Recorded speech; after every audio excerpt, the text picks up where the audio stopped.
आज आप लोगों को हम बताएंगे, अगर आप लोग मत्स्य पालन करने में इच्छुक हैं और अगर आप नए तालाब खनवाना चाहते हैं तो आपको कुछ ध्यान में रखना चाहिए।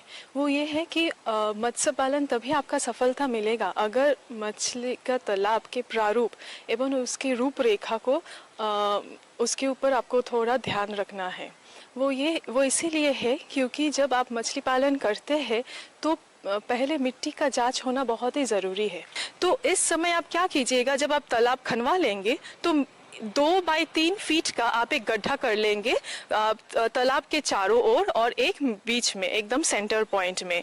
तो ऐसा गड्ढा बनाने के बाद आप 0.5 मीटर, 1 मीटर, 1.5 मीटर, 2 मीटर के अंतराल में आप गड्ढा खनवा के उसका मिट्टी लेकर आप जांच कीजिएगा।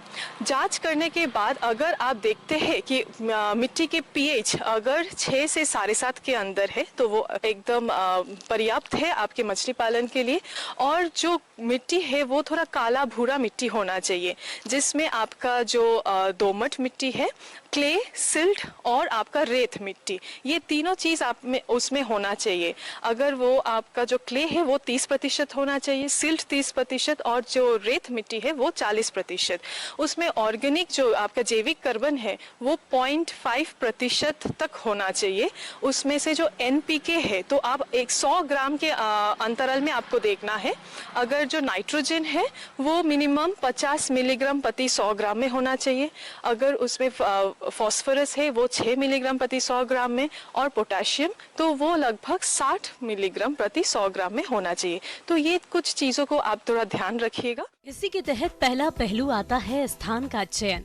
तालाब निर्माण के लिए स्थान का चयन करना एक महत्वपूर्ण पहलू है, क्योंकि योजना की सफलता तालाब निर्माण के लिए स्थान के चयन पर ही निर्भर करती है।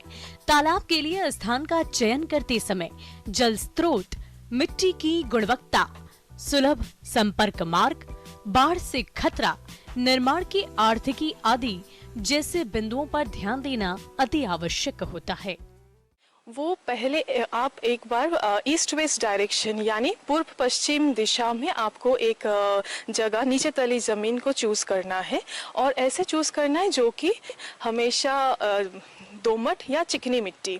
तो अगर इस टाइप का अगर मिट्टी है तो उससे क्या होता है, जो पानी है वो नीचे तली मतलब पोखर में रहेगा और आपके वाटर सीपेज कम होगा, तो तालाब में आपका हमेशा पानी भरा रहेगा। और साथ ही साथ पानी के निकासी के लिए और प्रवेश के लिए द्वार हमेशा रखना चाहिए। तो 2 तरीके का आप तालाब यूज़ कर सकते हैं। जो भी आपके पास साधन है आप वही उसी में इस्तेमाल कीजिए। मछली तालाब अगर आप पहले शुरू करना चाहते हैं तो 3 तरीके का तालाब ज़्यादातर दिखा जाता है। तालाब 3 प्रकार के होते हैं, जिसमें पहला है नर्सरी तालाब। नर्सरी तालाब छोटे तथा मौसमी होते हैं।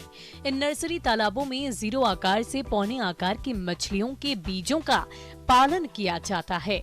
सामान्यतः इन तालाबों का आकार 0.1 से लेकर 0.4 हेक्टेयर और उनकी गहराई 1.0 से 1.5 मीटर तक की होती है, ताकि तालाब में मछलियों के बीजों का पालन बड़ी सहजता से किया जा सके।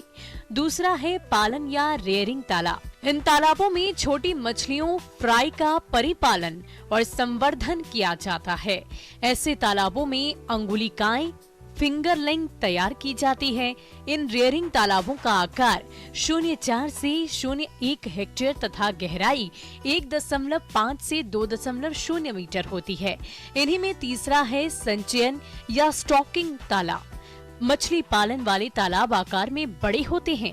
ऐसे तालाबों का आकार और क्षेत्रफल 0.5 से 2.0 हेक्टेयर और गहराई 2.0 से 2.5 मीटर तक होता है तथा इन तालाबों में मछलियों का पालन उस समय तक किया जाता है जब तक कि वो पुष्ट या खाने योग्य न हो जाए। तो ये 3 तरीके का जो तालाब है, पहले जो नर्सरी तालाब के बारे में जो हम बात कर रहे थे, वहाँ पर हम छोटे मछली जब प्रजनन के बाद जब मछली का अंडा प्रस्फुट होता है उसके 3-4 दिन के बाद उसको हम लोग स्पॉन कहलाते हैं। तो उसी स्पॉन को अगर हम लोग डालते हैं नर्सरी तालाब में तो 15 से 20 दिन में वो मछली आपका बन जाता है लगभग 2 से 3 सेंटीमीटर के लंबाई में। तो उस तरीके का तालाब आपका छोटे आकार में होना चाहिए। उसके बाद जब वो फ्राई के, जैसे हम बोले थे कि नर्सरी तालाब स्पॉन हम डाल रहे हैं फ्राई में परिणत करने के लिए, जब वो मछली फ्राई बन गया है तो उसको 15 से 20 सेंटीमीटर तक अंगुलिका के लिए हम लोग रियरिंग यानी पोषण पालन तालाब में हम लोग डायरेक्ट डाल देंगे। और ये पालन करने में आपको लगभग 1 से 2 महीना लग जाएगा।